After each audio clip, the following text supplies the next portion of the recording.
Crispy, another day, another dollar. Yes, sir. What's up? Today, how do we create durable service business? There's a let's talk about this as we think about creating demand, and like the dynamics of creating a name has changed, and specifically around SEO.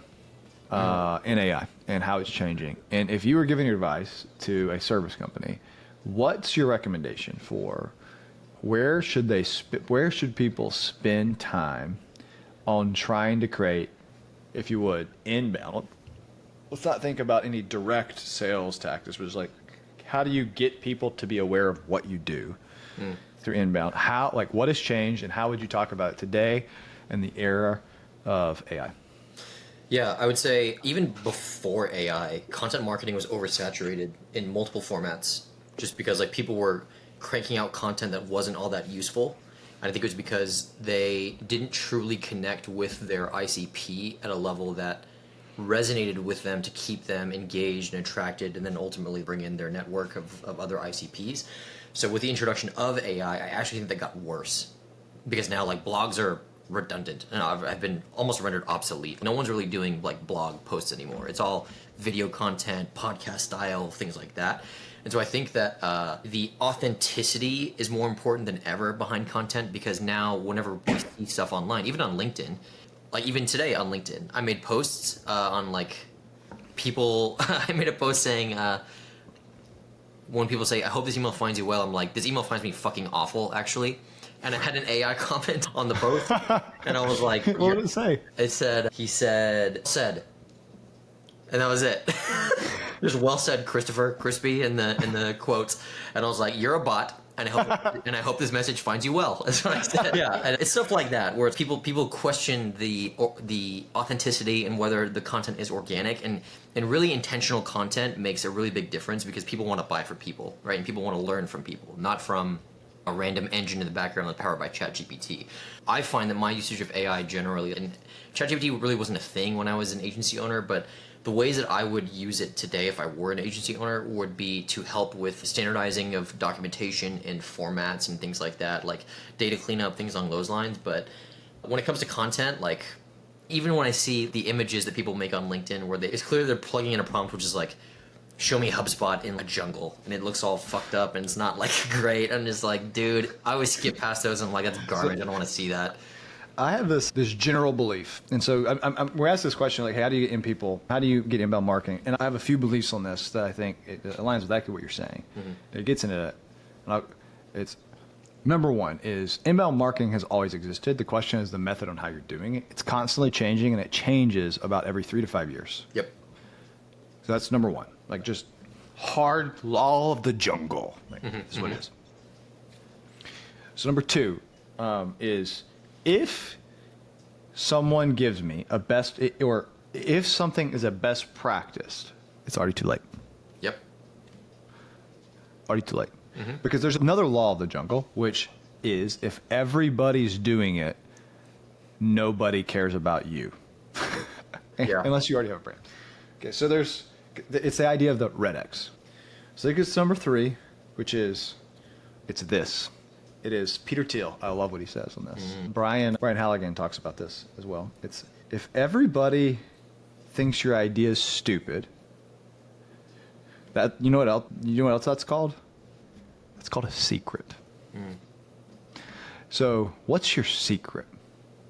And so there's some best practices and generally in finding secrets, which is who's your ICP, and based on your persona, what's their watering holes, and that's useful if you're already big. Yeah.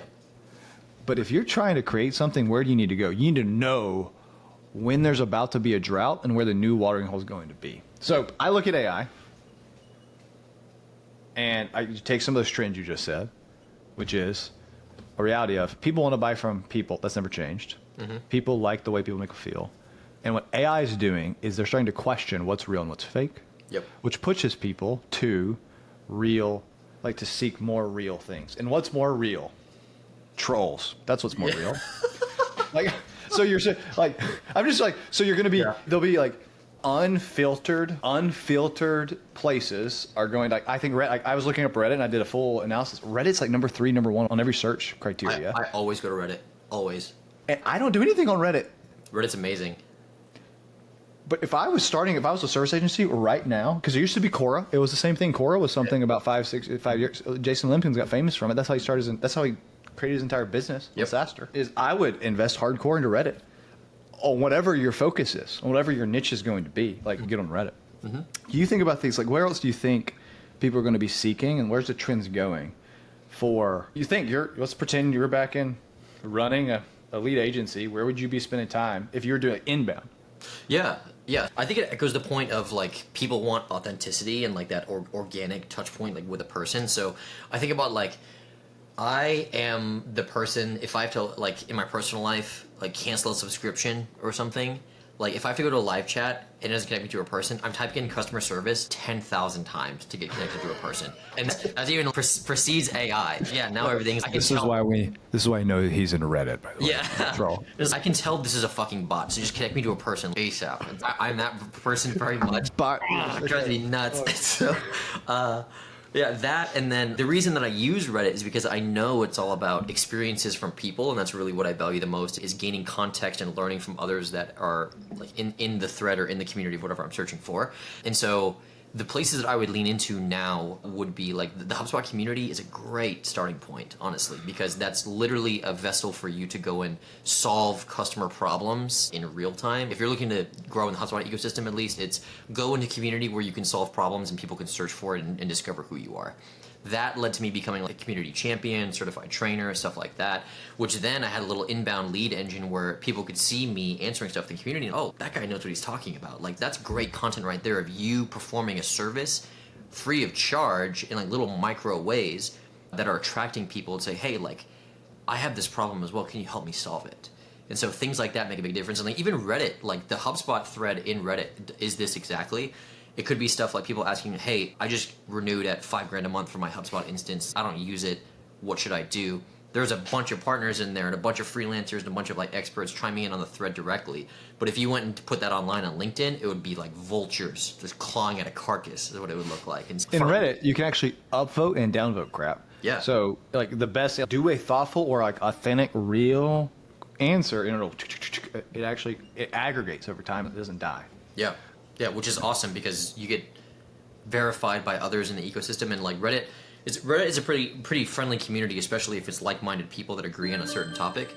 And yeah, it's just I would look into the organic channels as much as possible. So communities, Reddit, other ecosystems potentially where you can put your brand, put your face out there. Mainly going back to what I would tell my previous agency owner self is build a brand around people, not around a company. Oh yeah, huge difference. Yes, just as I agree a lot with this, and I still think this is true, is go and, like, LinkedIn is not going anywhere. Even though there's more people, there's always going to be, like, just be authentic, give real value, and it will always win because the bots and you can feel it when it's not right. You see the M dash, even though people hate that. You see the hashtags. Just start writing. Do LinkedIn and post on Reddit. If I was starting a solutions partner, I would keep it real simple.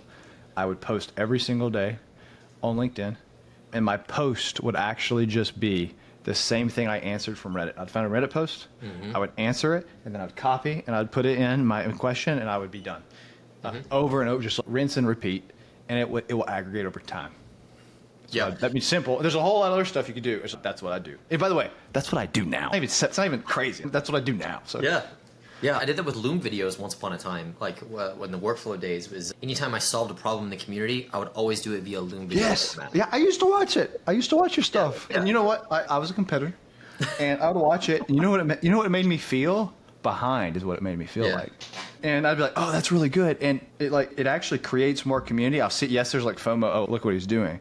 But it creates I wanted to talk to you about certain things. And there's hey, I don't know how to do that. He knows how to do that. Hey, can you teach me? And there's a reality of, like, it just went. Just go make content, find your place, commit 100% to it, and execute on it. And inbound, be in places where humans are. Communities, like Reddit, like Sprocketeer, like Wizard of Ops, like Robots Co-op, like whatever the heck it is that for your industry, and just produce a butt ton of it, and you'll win. Yeah, I totally agree. Okay, Crispy, as we always do, what's your favorite tattoo? Oh, I have a couple of good ones. One thing about you get one. What's the one thing about? Let's give me. Yeah, we'll do your second favorite next time. What's your favorite tattoo? All right, favorite one because one is behind is the Snorlax. That's typically the best one. I can't see it all the way. You guys show everybody. Okay, the Snorlax. Okay. There you go. Why is your favorite Pokemon one that just sits down and body slams people? Because all he does is eat and sleep, and that's like the life, man. I've had enough hustle for a lifetime, even though I'll never stop hustling, let's be honest. But just reaching the state of where you can just block a bridge and just eat and sleep. That's the life right there. Received. From Crispy, you heard it here. Everybody, try to be a Snorlax. Try to be a Snorlax. Try to be a Snorlax. Okay, appreciate everybody. Hope you're out there building durable businesses. Stay awesome. Keep doing it big. Stay tenacious. Adios, everybody. See ya.